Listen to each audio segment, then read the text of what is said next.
that. Overall, a great experience so far. We had really good lunch, so I'm very happy. Yeah, lunch was good. Yeah, and I mean, I would say I've never been to like an Equipped World Championships where, like, I mean, they didn't have me on the list for pickup, but I've also never had it happen where like the the World Championship like shuttle was there like holding a sign for pickup, which is really nice because like every other meet you're like, if you pay for the shuttle, you're like, okay, like where is it, like where do I go, you don't have any idea. And I literally found him like as soon as I walked out, so that was really nice, like organization wise as far as the shuttle went. But yeah, I think most of the Icelandic stuff is like north, like you have to like go up there to see like all the. It's like an hour away. We're planning on being there for a little bit tonight, just get some steps in and stuff. So see some stuff. So I think right now we'll go a little bit into some of the nominations. We're just going to talk about the American lifters. I don't think unless there's like someone who really sticks out. I think we should go over the American lifters because people are going to have a bit more of a connection there as far as that goes. So we'll start with the women because we've got the women on the show. So the 47s, we had Heather Connor. Now she had a medical thing, so she didn't make the trip, which is unfortunate because that's more of good raw to classic to equipped crossover there. Do you guys know anything about Madeline Finch? Did she already go? Yeah, she competed Monday. Yeah, we just got done with lunch with Ian Bell and Jean Bell and Alex Marr. So they said that she did really well, and I think she went 9 for 9 too. Did she? Yeah. So they said she performed really well. Okay, and then we have Kim who won. Now she was in the nominations were 555 and 555. Was it tight? Was the battle like really close? Because I know US typically has the edge on coaching. Let me check. We just got in like literally hours ago, so we're a little we're catching up too. Well, we are going to talk a little bit about Equipped Worlds. This is more about the personalities involved in the Equipped side. Patricia Sutherland. She's competing today. Yeah. But she's nominated 8th, so that'll be kind of an uphill climb for her. Now, moving on to the 69s. This is the one I talk about Kelsey all the time because I would love to see Kelsey on the classic side. Like that's what I would love to see that. I'm going to mention to Kelsey that you said that. I don't know that she would do that. No, I think she's way on the dark side. So I don't think that would ever happen. But I would. Fever dream, love to see that. Chelsea, you want to make some money? Come do the Pro Duel. I got you. Actually, technically, you can do the Pro Duel equipped because we can score GL. I'll figure it out. You literally did not let another athlete do the Pro Duel equipped. Was it last year? So yeah, that was never going to happen. Never seen right in your mind. Kelsey's like a rare exception. Who was that? Madeline. Who was it? Madeline. That competed Monday. Someone did bitch in a Facebook group about that, but that was never an option. No one, I don't even remember. I think that was just like people were like, "Oh, can Equipped people do this too?" And I was like, "No." Not inclusive. Not at all. You have to clap your hands to do the Pro Duel. Ooh, okay. So Kimmy, she won based off body weight. Nice. So they both, her and Alessandra Cerniglario, they both totaled 562.5. Wow. So that was a coaching thing because did she pull second and then must have pulled. Kimmy pulled for the win basically then. Unless she did, yeah. The other girl deadlifted 195 and Kimmy pulled 202.5. And then the third place gal was at 552.5. So they were all like really close together. And she's from Chinese Taipei. Oh, okay. Okay. So she was the third nominated one that. Yeah. For battling with.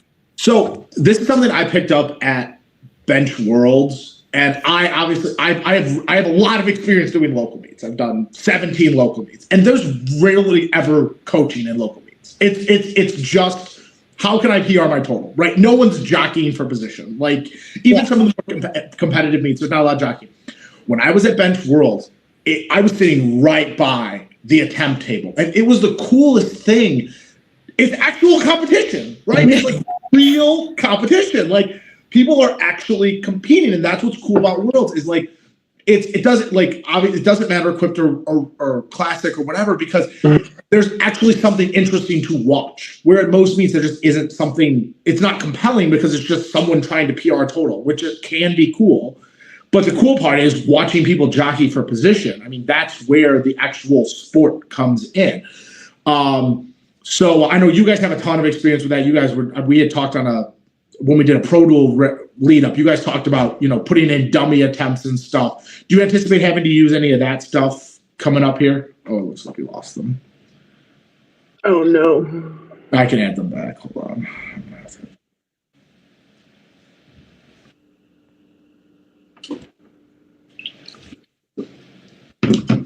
Just us. Who would have thought? Yeah, they're dealing with hotel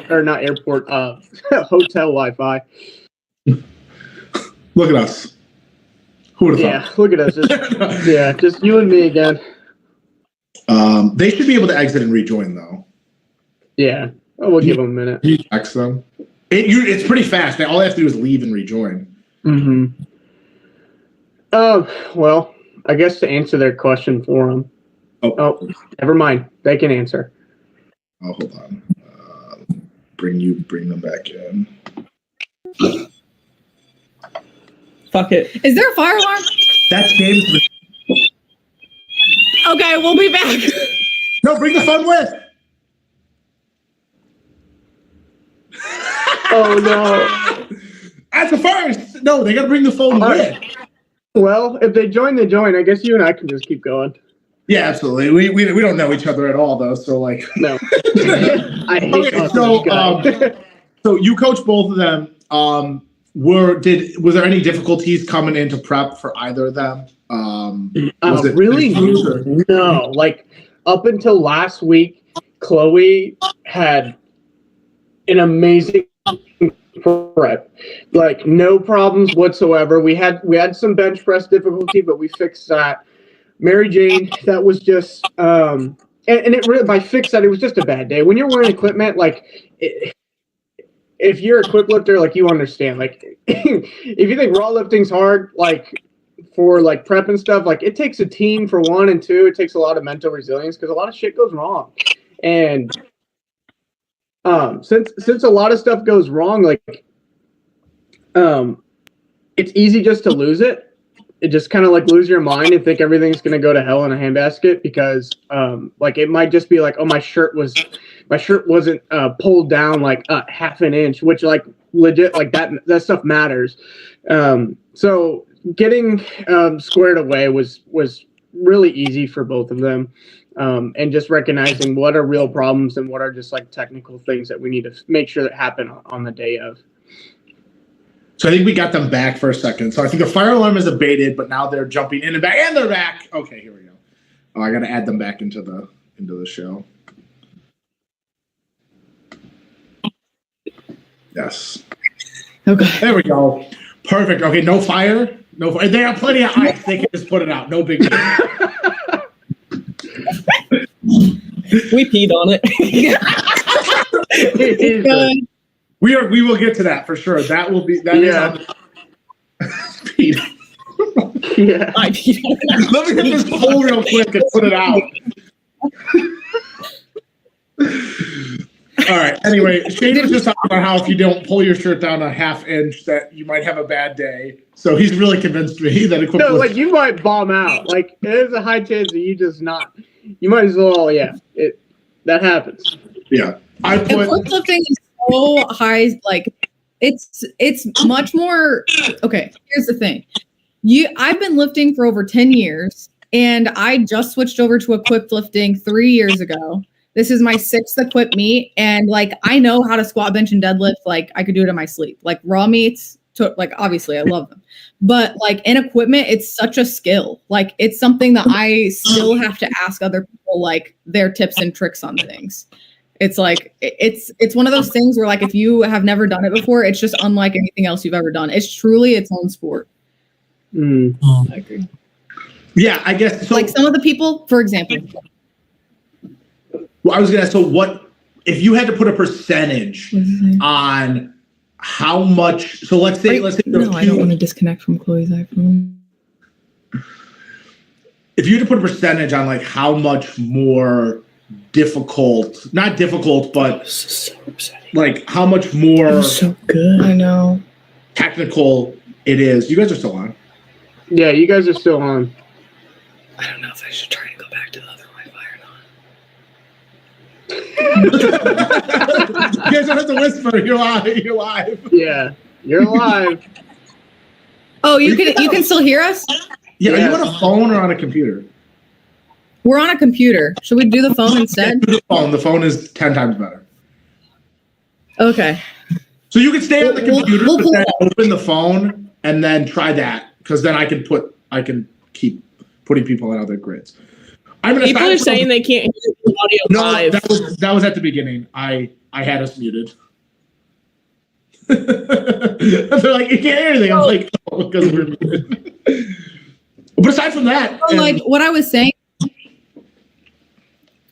though, like for example, like people in like raw lifting who like squat, like I squat closer and like I come forward a little bit more in raw lifting. But, like the people who like are very like, I don't know, have a lot of like variation in how they squat, and like maybe their knees will come up in between, like when they come up and stuff, like that just straight up will not work in equipment. So like you have to completely learn a different way to squat, and it really comes down to like mechanics, or like the suit will literally just eat you alive.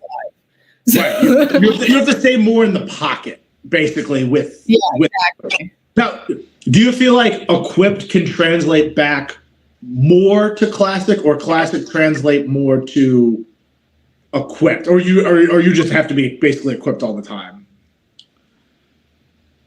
I think probably. I mean, I don't know, Shane. What do you think about that? Because he started in my opinion, and then went to raw.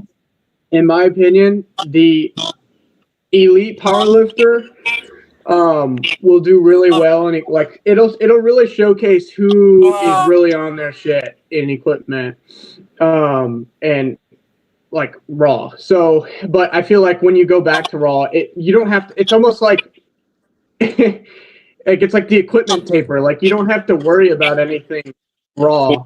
Pause for a second so I can eject them.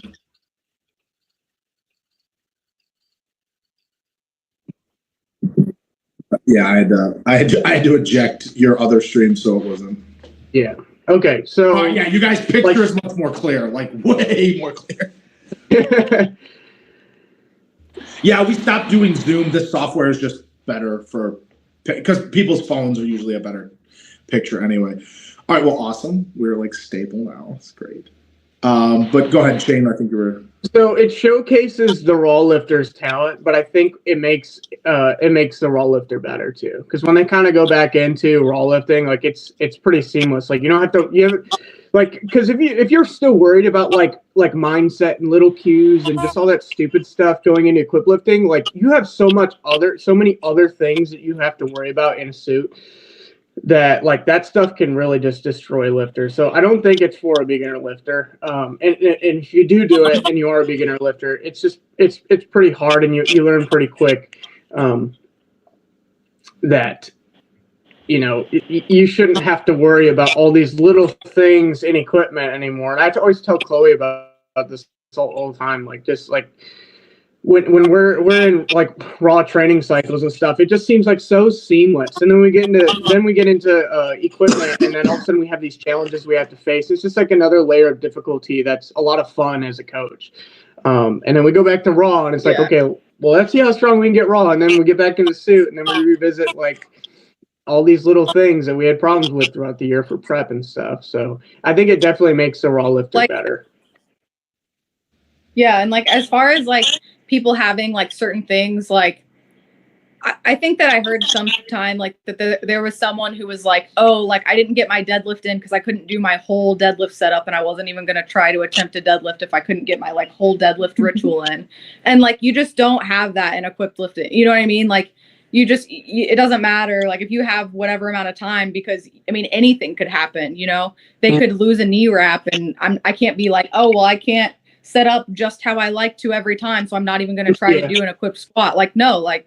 You got to go do it, you know, which it should be the same way in raw lifting, but it just like really diminishes any minute things like, oh, if I don't shake my foot 3 times, I can't deadlift, you know, like it's just like, yeah you can. Oh, I'm not like, playing the right song. I can't play. I can't go. So I feel like doesn't that cross both? That has to be both. That has. I mean, he just said a couple minutes ago that if his shirt isn't down a half an inch, then you might bomb out. So I think, I mean, that's not mutually exclusive. No, they're not the same issues. I use that as an example of like of how focused you have to be on things that are important. Oh, okay. So right, yeah, and not like commands, because if you're worried about hitting your bench commands, but then you can't even get 355 down to your chest because you didn't pay attention to your shirt being in the right position, like. It's very technical. Yeah. But then also, like, you can't be standing there on the side, like, oh, like, it needs to be, like, you know, at some point in time, you just have to be like, that's the right general area. You know, we got to roll with it, rock with it, because, you know, we can't be sitting here, like, messing with it all day. You got stuff you got to go do. And, like, just prepping to get to the platform is so much more energy inducing for equipped lifting, too. So you don't really have time to, like, mess around. You know what I mean? So, like, all the problems that a raw powerlifter will have, they'll have in equipment, plus the shirts and the suits. So if you can cancel out all the other stuff, it makes equipped lifting a lot easier, and therefore, I think it makes it a lot more challenging. So, yeah. So I guess it makes the raw issues away. There are no raw issues. My big thing, I do want to talk about, because I think this is the important time in the people to have this discussion, is what is the future landscape of raw and equipped? Like, are they going to? I mean, I assume they're going to coexist, because I think Chloe, you mentioned that they're very popular internationally, and so like it's still going to exist. But like, in what form or fashion? Is it going to be where we use GL and equipped lifters compete against classic? Like what do you think the future holds for equipped lifting? Anyone want to go? I mean, if you have anything to do with it, Sebastian, equipped lifting will be dead. So I don't know.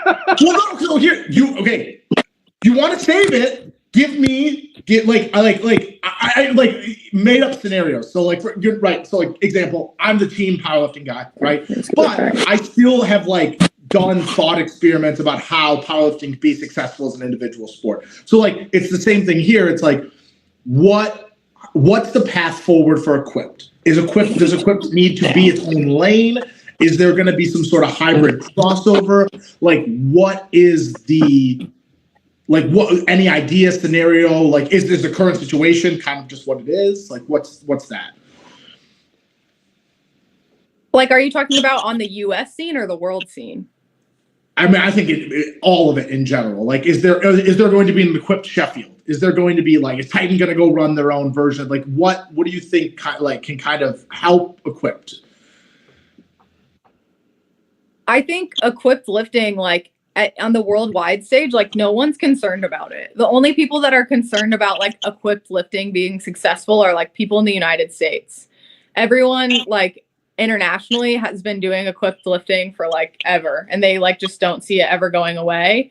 And they're like happy with their equipped world championships and like happy with the decades that they've had in the world games. And so like, just like with raw lifting, like we're hopeful maybe it'll get moved up to the Olympics, but like, I don't think anyone necessarily like needs to see a pro scene for equipped lifting. And so maybe like raw does become more of a pro scene in the United States or like even internationally. But like, I think that equipped lifters will probably be content. Like, I don't want to speak for everybody, but like, I think in general, most equipped lifters are content with like competing at worlds and going to world games, because world games is just unlike anything you've ever experienced ever before in your life. Right. Yeah. So I mean, that is interesting. Like where it not to say it becomes more hobby-ish, but like it's definitely more of that. Like it's a very international thing. It's a very international thing to go do nationals and then do worlds and then do the Olympics. Like that's a very I would say Eastern thing. That's a European thing. Like that's how they develop their sports organizations, like FIFA and stuff like that. So I guess that's. I mean, yeah, I guess so. But like you could say the same thing. You could kind of say the same thing about like the sports in the Olympics, like for the U.S. though, because like you could have medalists in the Olympics that are only making $30,000 off of that medal. Like a lot of the Olympic athletes are getting most of their money from deals if they're big enough athletes. And so, I mean, you could even call the Olympic athletes like, hobby lifters or hobby athletes, even though they're in the Olympics. You know what I mean? So like, it's like all one of the perspective based. Is that exactly what you're talking about? Yeah. Interesting. I am just for fun going to Raw and Pro meet. I already have that like in my lexicon. I will do a Pro Equipped meet for funsies. I got to figure out how I want to do it, but we'll do something just to be a troll for sure. I'll make my return when you do that. No, it'll be this year. There'll be something this year. Oh, okay. I'm gonna start to do like Shane returns equipped. Wait, what was that? Sorry. She said Shane returns equipped. I was like, Shane returns equipped. Yeah. No, we'll do something interesting. Maybe like a Raw versus Equipped challenge or something with GL, or we'll figure something out. Anything the 2-day pro duel. Oh, that's Raw and Equipped. You have to do both. You have to do both. Oh. One day Raw, one day Equipped. Oh my god. Then you combine the points together, and then that would be wild. No, I would combine. I would take 3 and 3. 3 Equipped, 3 Raw. One day Raw, one day Equipped is crazy. That would be insane. No, them all on the same team. 3 Equipped, 3 Raw on each team. Same platform. Oh yeah, could do that. Yeah, I'll do stuff like that. That's fun. Absolutely. Anything fun at this point until all the money's raised. Anything We're inclusive. We'll accept the Raw lifter.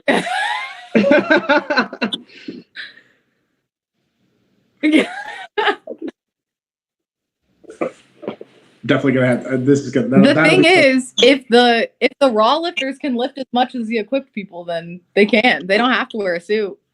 Bring it on. No, but then they get the GL modifier.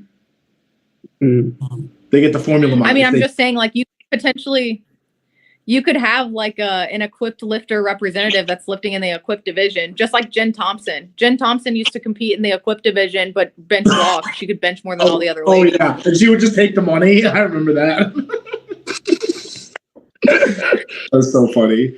No, she would do like during the Arnold, wouldn't she do? She would do the pro. She would do the pro Arnold, and then she would go do like bench the next day, and then Equipped the following day, and just take all the money. She's cool. I had her. She was here for a seminar last year. Crazy. They're both crazy. Anyway, what other topics? Go into Raw and Equipped. Raw and Equipped together on the same platform. I was gonna say Raw Unity, but that wouldn't be Raw Unity. That would be like.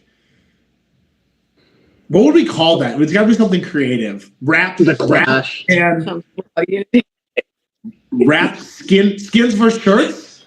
Skins versus shirts. Oh, that's spicy. I like that one. Skins versus shirts. Let's go. Hold on, I'm gonna pull up our outline. I don't want to miss anything.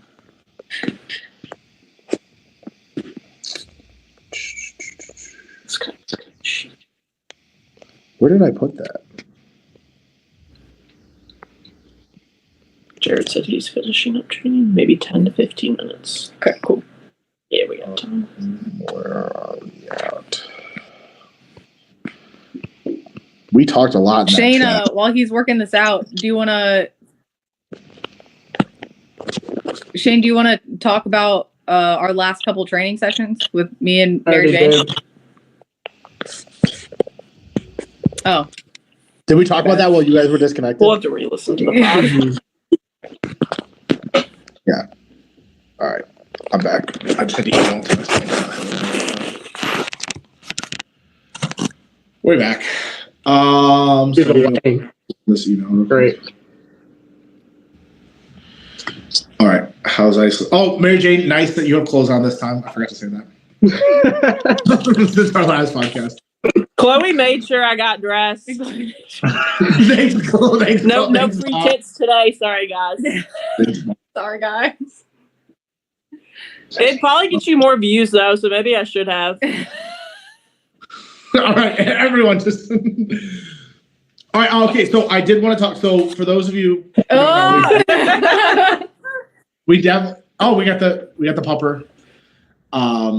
For those of you who don't know, Chloe is a medical student, and she did a research project on urinary incontinence. And I know we didn't prep too much on that, but I did want to talk about that a little. And obviously, I think it like my perspective is obviously in terms of like mainstream sports and like professionalized sports. Like, what did your research yield like from that? Did you hear that? So my research was looking mostly into trying to correlate incontinence severity with musculoskeletal findings. So basically like seeing what motion preferences all the different parts of the body had. And we actually found a really big correlation with the atlantoaxial joint. So that's your C1 on C2. And with like rotation to the right at that joint, you're more likely to have increased urinary incontinence severity. And with rotation to the left at that joint, you were actually like that was correlated with a decreased incontinence severity index score. And so the thought behind that is your vagus nerve runs through there and then communicates with the celiac. And there have been some research studies that have been conducted on animals that found with sacral nerve stimulation that there was actually a feedback mechanism between the sacral plexus and the vagus nerve. I know I'm getting really sciencey. I was going to say, now do it in English. It seems like, yeah. So basically, it seems like there's some other factors that are contributing to the severity potentially of the severity of urinary incontinence that people are having. And we also found some like dysfunctions in the lumbar and sacral areas that could be reflective of people bracing improperly also. So as far as things looking forward, bracing is definitely a piece to look at. Like if you're having trouble with urinary incontinence, definitely take a look at your bracing and make sure that you're supporting your pelvic floor well and not putting unneeded stress on your bladder. There are some really incredible like pelvic floor PTs that you can go to work on that. And then also like if you have a DO physician that you go to or a chiropractic would know like what the findings are that I'm talking about. They can take a look at my paper and try to look at those things on you and see if they can treat you and see if that'll make it better. There needs to be more research in terms of seeing if the dysfunctions that we found, if treating those would be helpful or not. But we did find that it correlated with the severity of incontinence that elite female powerlifters were having, which is pretty cool.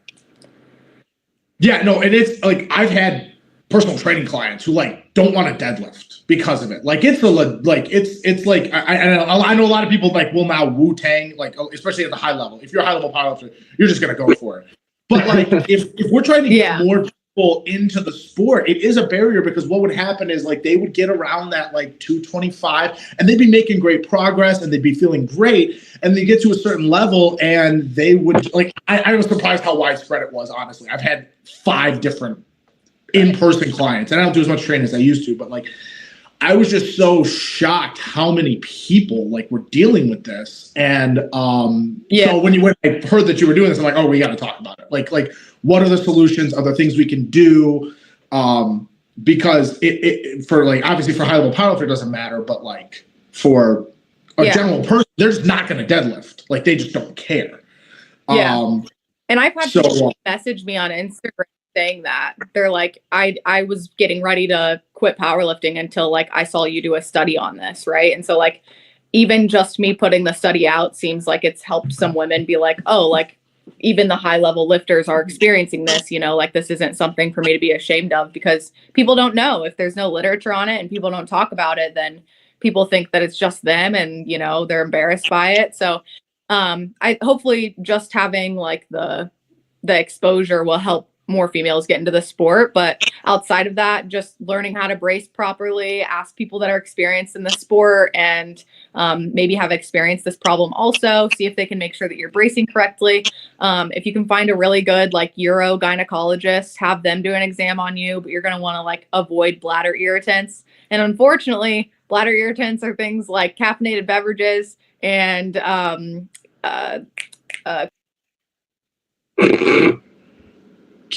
Kevin, we'll wait for them to hopefully reconnect.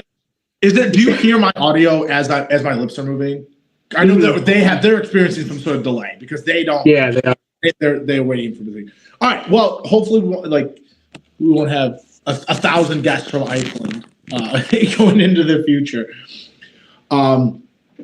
But yeah, so for those of you who don't know, Shane is we wait for them to disconnect. Shane is a coach in Indiana. Obviously, I think we went over that. But where can they find you if they're interested? You can find me on Instagram. Sorry, you can find me on Instagram. It's the Deadlift Nut. That's probably going to be your number one funnel for contact. Yeah. So you're doing Classic Open coming up next. Yeah, that's the plan. I haven't signed up yet. You'll be a 93? What's that? Did I leak that? Yeah, 93. God willing, because I'm pretty light right now. I'm trying to get back up there. I've been putting in a lot of work. You can join the vaunted battle of the 83s. Get smoked.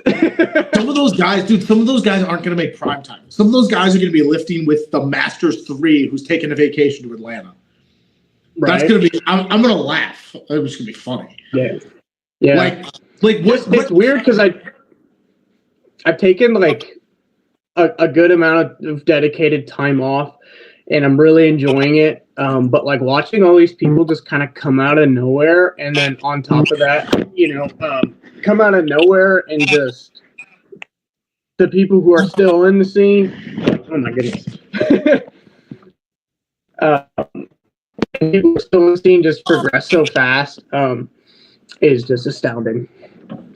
Well, and if you actually look, there is a correlation to not having responsibilities and making insane progress. Yeah.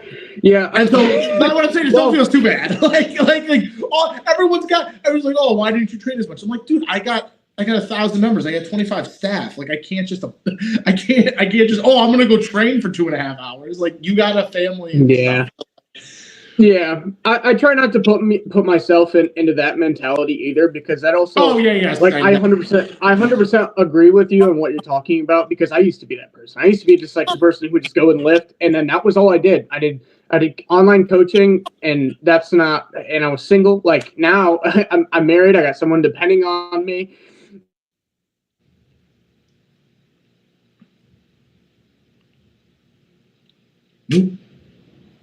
We're buffering.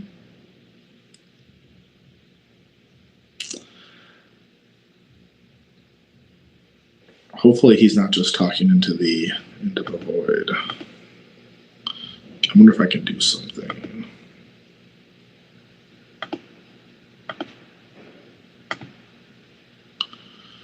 Well, it's just me. and then there was one.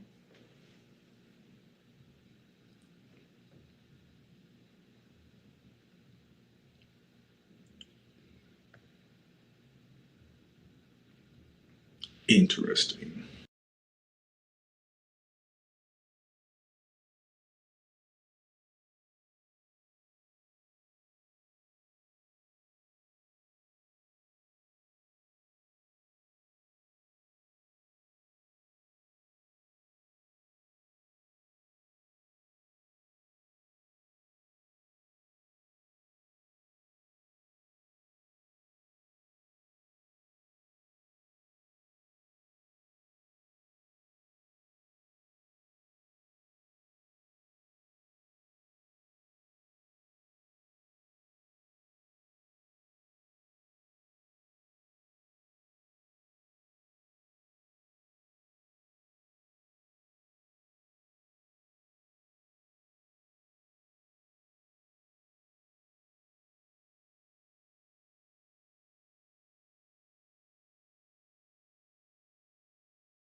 Sorry for all the technical issues, everybody. This is international podcasting.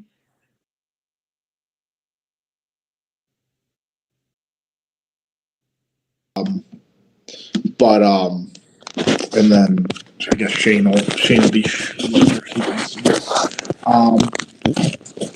Sweet. Mary Jane was gonna say something too about urinary incontinence stuff too.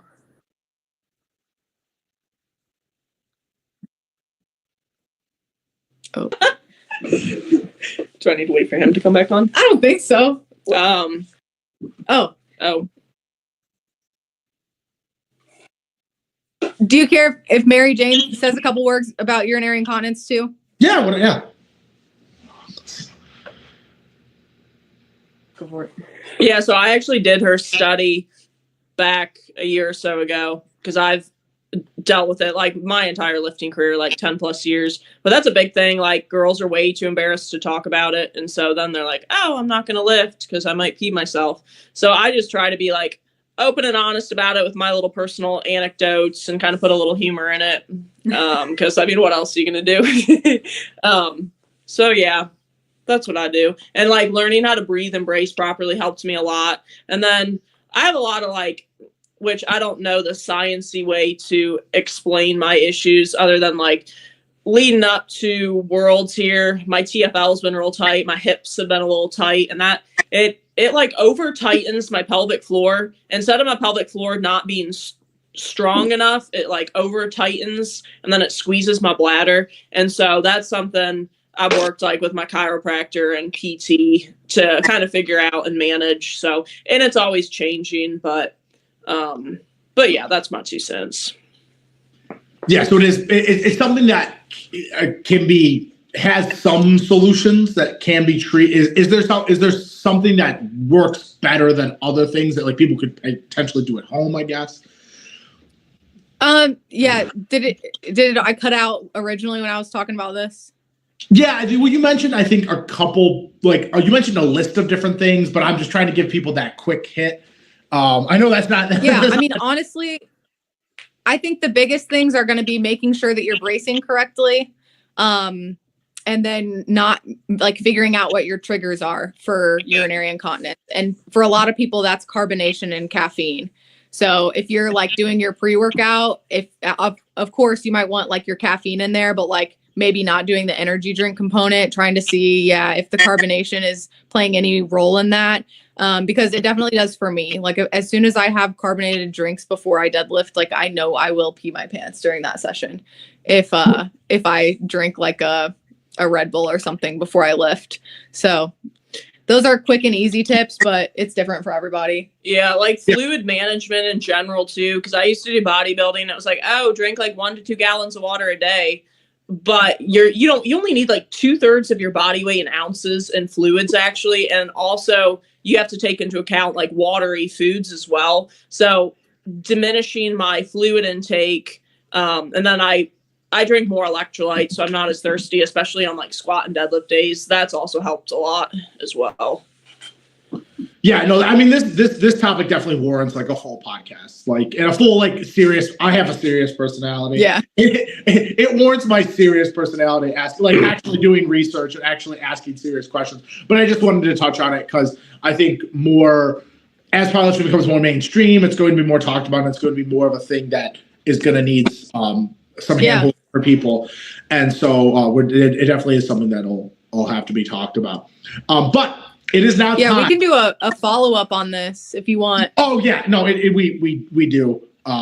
Just like, and I actually have like that'll be the whole topic, and maybe like me and you will sit down and we'll have like a pre-interview where you can actually like educate me, and then I can ask better questions. And I can see too. I can see too if there's a urogynecologist I know. I could see if she'd be willing to come on to kind of talk about it more from her treatment aspect of things too. So yeah, because I think there's layers and layers to this, and it's probably good content for you too to start to do that. Yeah. All right, it is now time for r/powerlifting. So for those of you who don't know, we finish every show with a segment called r/powerlifting, where we read through Reddit and we pick a blurb and then we talk about it. So I'm going to go top to bottom, and then you guys are going to decide if you want to indeed talk about this topic. So top of Reddit right now was actually Equipped World. We just talked about that. The next one was Taylor Atwood's return at 83. Now, I've talked about that a lot. Any of you guys want to touch on that at all? Does anyone care about the fourth place 83? No? Okay, good. No. Oh, so this is the one. This is the one that got my attention because I think we can just talk about it in any context. So the USAPL announced their international affiliate, the IDFPA. Gay. God, do you know anything about marketing? The IDFPA looks like when I do a typo. I just smashed the keyboard. There's no sizzle. Call it literally anything else. It's just. Like nothing rolls off the tongue like IDFPA. It's like Alibaba, International AliExpress, IDF. Drug-free powerlifting association. Okay. Yeah. So too little, too late. I don't know. Does anyone have an interesting? I mean, of course, I have takes because I just drink their tears. But like, I saw that. What would it take for you to compete with them? I think you can have world games with all of the people, the majority of athletes, right? Because like you guys are paying for all this, right? And they would have to do something so crazy. They'd have to pay you. Right? Isn't everyone already switching over? So what's the point? Like switching over to IPF again? So I will. So here's my theory. I actually think it's a fine move because if you're the USAPL, you go find some disenfranchised meet director in England who's got pissed off by the IPF, and you bring them in. They take all the risk. If you're running a meet, you take all the risk. The federation takes no risk. The federation makes money from the drug testing and makes money from the memberships. So it costs them virtually nothing to set up an international affiliate. And so I do think it's a good business move from their perspective to do something like that. I think the IPF should be concerned because, like, USAPL fucked me over, and I just took over the entire state of Illinois, right? A majority of lifters in Illinois are now powerlifting America from one person. So, like, you should be concerned if you screw over the wrong person. Like, so I think there is going to be a battle, and if the USAPL has a ton of money. So there is a battle that is going to take place. I think people downplay it too much just because the USAPL is run by a bunch of goofy people. And they only need one serious person. If they hire one serious person from like another sporting organization for the USAPL, like let's say they get some executive from the NBA who's got all these connections. Somehow they get someone like that, which isn't out of the question. Like they could take over everything overnight. Just the same way Power to America took over everything overnight. It all just flips depending on where the money is at. So not to... Mm-hmm. That's my domain, but that's my opinion. If lifters are going to go where the best product is. So my thing I would say to the IPF is you have to continue to develop a good product. And so they really haven't. I mean, Sheffield is a great product, but that's not the IPF. That's SBD. Like, what products what is the IPF doing to improve the product? That's my question. I think they're keeping it the same. And I think that's it's just the same thing as SBD. Yeah. It's just hardcore competition, and that's all it's ever been. Right. I mean, the lack of incentives for athletes. Like, I mean, the hotel stuff is kind of weird. Like charging people for. I mean, if they could change those policies, I mean, I think that would benefit people. But obviously, I know why you have to stay at that hotel because the hotel gives, like, basically the venue is free if enough people stay at the hotel. So it kind of. That's where all the economics comes in terms of that. That's called state of play for a reason. Yeah. I don't know like the technical things, like all of the things with all of that, but I do know like Jen and Donovan Thompson are really dear friends of mine, and they're still involved with the USAPL and like operate on a pretty probably like administrative level for the USAPL. I don't know what the technical term would be for that, but they've told me, you know, like kind of their developments with the USAPL and a lot of like why they're doing. They would be like a good couple to have on here to talk about all of that, because I truly just don't know all the details. I have her number. Yeah, because no one wants, like, it's not like no one wants to talk. I hit up they're great. I hit up Alex Waters and we had a conversation about like just general stuff. You guys know Alex because he's around. I used to coach Alex. Okay. Yeah. I mean, I talked to him. He didn't want to come on because he just doesn't know the ins and outs yet.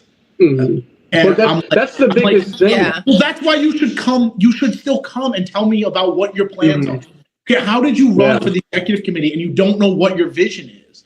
And he says the biggest issue with the USAPL is communication. I'm like, great. What does that mean? Like, what does communication mean? How about give me something. Talk to the Thompson. Yes, I should, because they can make a case. Like, I don't see the case. Yeah. I just think it's so. The biggest thing for me is when I send PA an email and I need something done, it gets done. When I was with the USAPL, it took 6 weeks, and I just don't operate as a person. Don't operate like that. So it was easy switch, because they were, when I signed. I mean, and obviously they were desperate for directors, so they're gonna contact me fast. But like the speed of communication is the whole reason for it. I can sanction a meet and have it up in 3 days. And then I can start marketing the meet. I can start doing all these things. And so I think that's an administrative thing. That's not a product thing at all. That's an easy fix to be better at communicating, basically. Yeah. So I guess I think as far as, you know, us three are concerned as athletes and, you know, coach myself, like, we don't dip too much into it if we can help it. But I know a majority of powerlifters and coaches look for, you know, is going to be competition for sure. Yeah. And then how much are you going to give back to the lifter? And that's pretty much as far as we look into it. Yeah. Well, other than that, like, we want to see whoever does that the most succeed. And, you know, I feel like that pretty much sums that up. Well, I mean, I think we all have made assumptions, but I have hard data now. I did a survey. I got 156 responses. And everyone who's in the IPF for Pods in America says competition. Exactly what you said. They say competition, international competition. That's what they say. Everyone who's in the USAPL, they either say availability of meets, or the collegiate level. It's one of two things. Where did you guys put that? Availability of meets, which is true in some cases, and the collegiate level, which they still have basically dominate, as you guys know, as Midland. Obviously, Midland will never. They're pretty set over there. Yeah. On the other. Yeah. But yeah, let me see if there's any other interesting blurbs we can. American Pro. Yeah, and as far as collegiate lifting goes, like,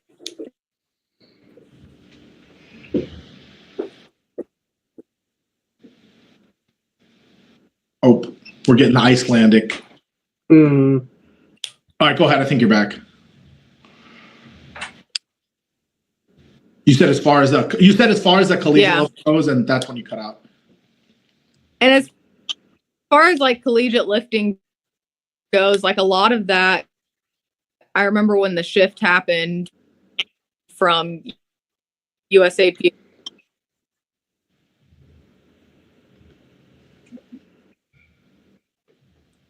Can you hear me? We get a little bit, and then it goes back and forth. I know there's a delay from when I talk to when you hear it. Can you hear me okay? I can. Now Shane can? No, I can hear you. I mean, it's just back and forth. Shane, can you hear me? Back and forth. So I can hear you. Oh, no. Oh. Are we back? So Shane can't hear you, but I can hear you. I heard, "Are we back?" I can hear her, but it's just breaking up. And now she's frozen. Okay.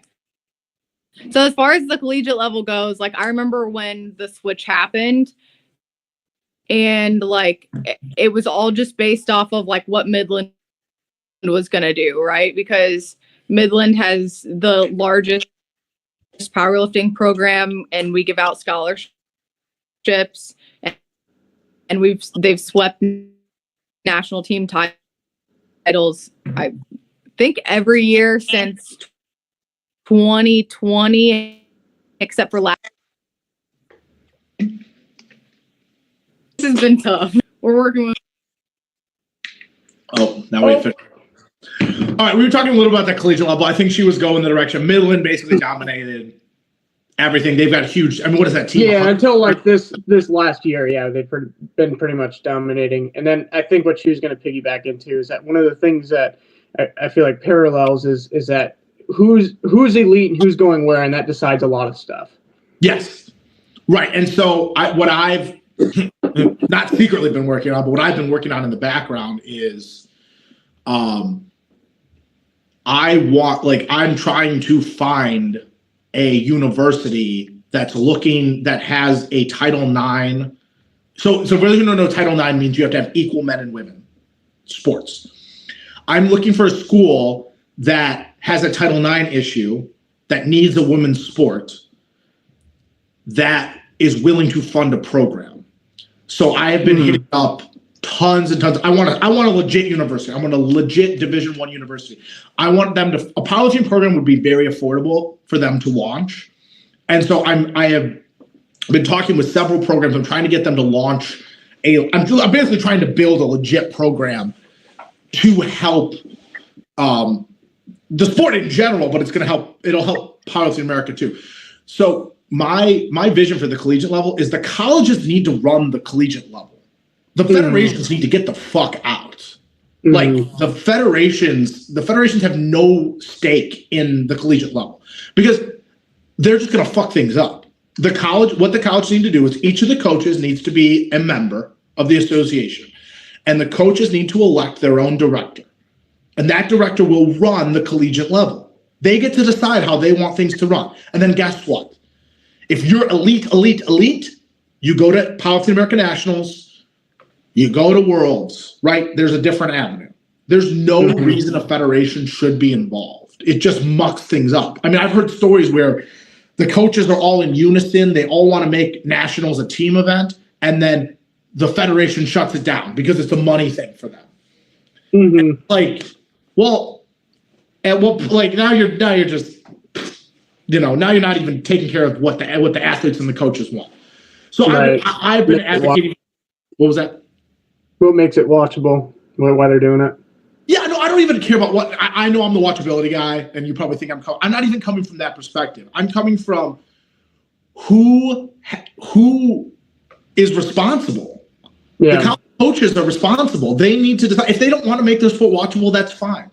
The college coaches need to just be in charge, and then we can worry about watch. I think when I talk about watchability, I'm asking for federations and organizations to do very, very simple things, okay? You don't have to use all my ideas, right? Some of my ideas are crazy. Competing as often as I'm proposing is crazy. Like, that's a fundamental shift to the sport. The small things I'm asking people to do, make events shorter, make them fewer lifters, like, make them more competitive. Like, those are not big asks. Those are not heavy lifts, right? Does it mean everyone gets to play now? No. Not everyone gets to play at the professional level. Like 24 lifters in a flight is insane. It's a 5-hour meet. Like it's not practical. Yeah. So I would like to see small steps, not to get too far off topic. I would like to see small steps like that. Small steps like that would do huge things for the sport. Those other bigger leaps, like the reason I ask athletes to compete more often is because we need more content. We don't need more content right now. Right now, we need a couple more watchable events. And so we need to do that. You still want to make an individual sport? Fine. You don't want to go the team route yet? That's fine. But you need the common sense changes I'm asking for, should be easy to take place. Yeah. God forbid we have a tailgate before a meet. Oh no, drink beer and eat like that's not controversial. What's controversial about that? Get some food trucks, get a keg, and have a tailgate before your event.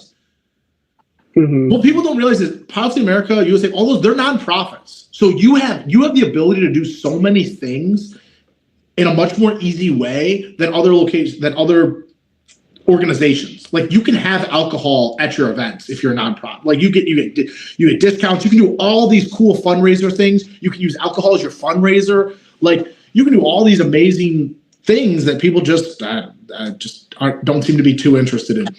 So yeah, it drives me absolutely nuts. If we do get them back, I think they have to go take a picture.